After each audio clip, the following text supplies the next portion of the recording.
So how many of you have had your classmates with disability? Or when you go out to the market, how many of you see disabled people? When you go into a bus, how many do you see disabled people? When you go to a higher education institution, how many of you do you see disabled people? In a cinema hall, in a market, in a mall? And how many people with disabilities are there in our institutions?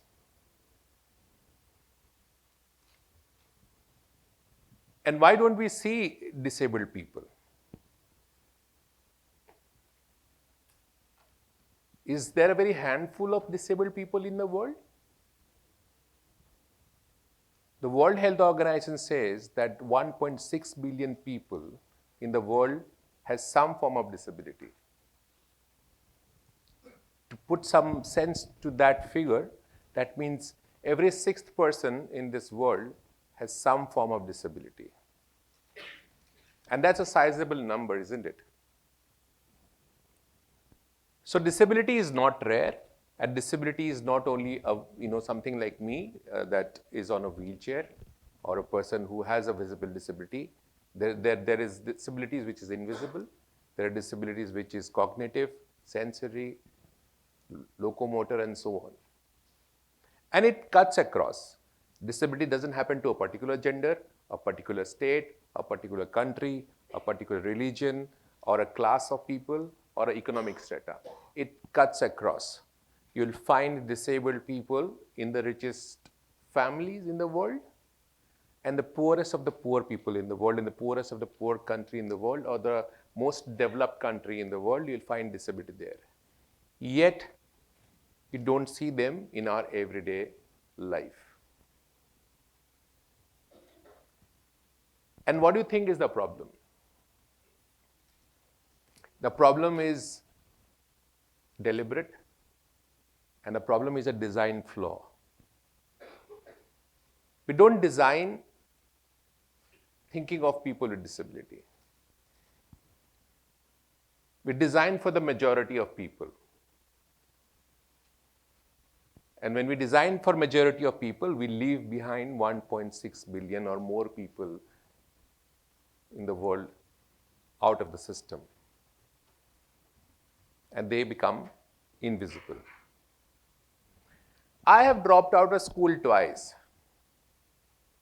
First time when I was in the nursery kindergarten category, I was put into a school of which the principal was friend of my father.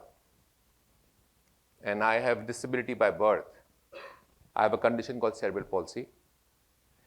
And my brother was also in that school, so that was the idea that my brother would be able to support. So the toilet of that school had steps, about 7-8 steps, and without railing, I couldn't access it, and I was to cry the whole day, and used to urinate in my pants, and the support staff was refusing to help me in the school because they didn't understand what condition I had. And then finally, the principal asked my father to withdraw me from the school. So I dropped out in nursery. My father wanted that I continue my education, so he had a home tutor come, and we started to teach me basics. And in the meantime, there was a new small school which was set up closer to our house. So my father made a donation there and secured my admission. But the school had only up to class 4. And I had only 4 students in my class. And then again, I was put in another school because I had no option. And my brother moved with me, by the way. So the bigger school I went was a large school. Me and my brother were put there. My brother was a class senior to me. I was put in class 5. I studied there for 2 years. So most interesting part of the school, that school had a lift. My classroom was on 2nd floor. Only person who was allowed to use that lift was the principal. I used to go by the staircase and my brother motivating me, yes, you can climb one more. And that's how I used to reach my classroom. And eventually, in class 7, I dropped out of that school also because I was not able to keep up. It is not that I was not a bright student. By now, all of you must have made that out. I was a bright student, but after class 7, I have never been to a school. I have never been to a college or an institution like all of you are here. But if I had gone, I think there would have been much more in life that I have. Not that I complain, but and I come from Guwahati, Assam. That's where I'm born and raised.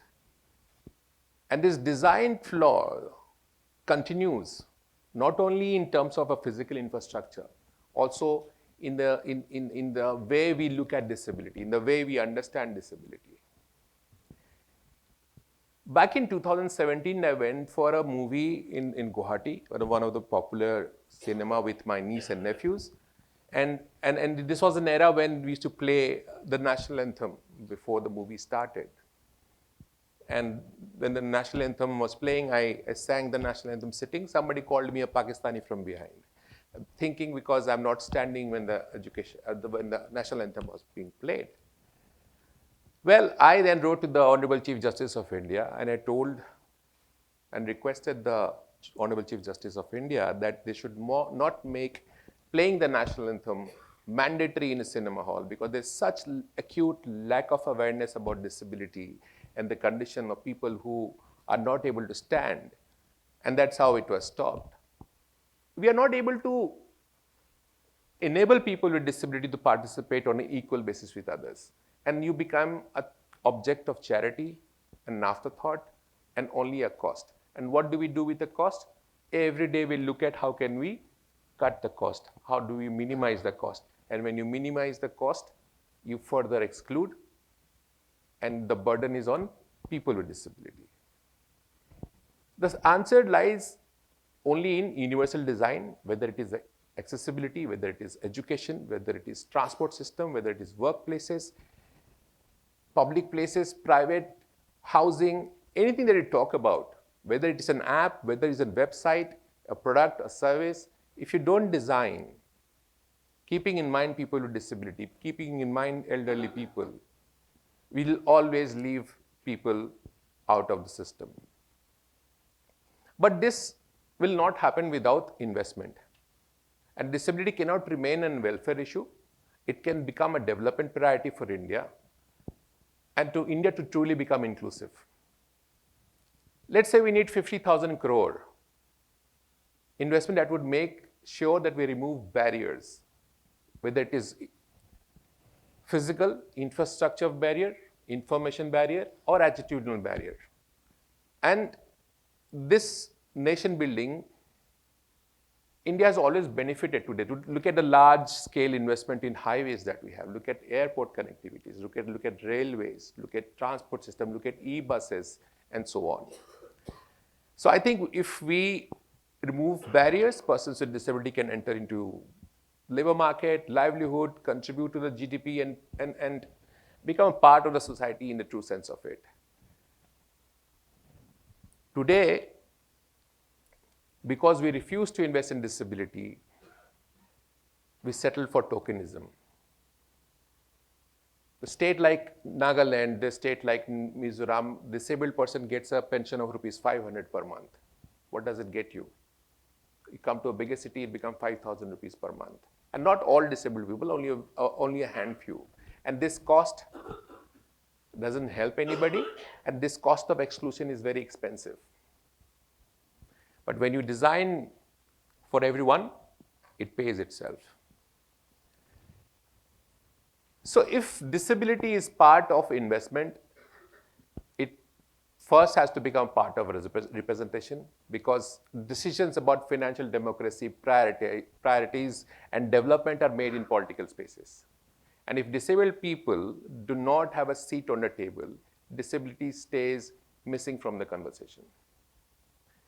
Small story, 1957, there's a member of parliament was using a new system for the first time for voting. And one of the members of parliament had only one hand, but the machine required use of both hands. The speaker's solution was that one of the other member of parliament can help that member of parliament with one hand to vote. But it was so much that difficult to the speaker's comfort also that the other MP can influence the person's decision to vote which side he wanted to vote, whether yes or no. So the participation of the member of parliament depended on help, not access. So when disabled people are not in policy making, disability is treated as an exception, something to be managed and not to be planned. Budgets don't reflect it. Investors don't account for it.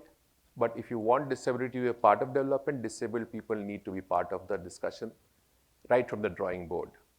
Because representation shapes design and design decides who belongs. But for any change to happen, big, small, we first have to look inward. We have to examine our attitudes. We have to question our biases about disability. The idea that disabled people are incapable has to go.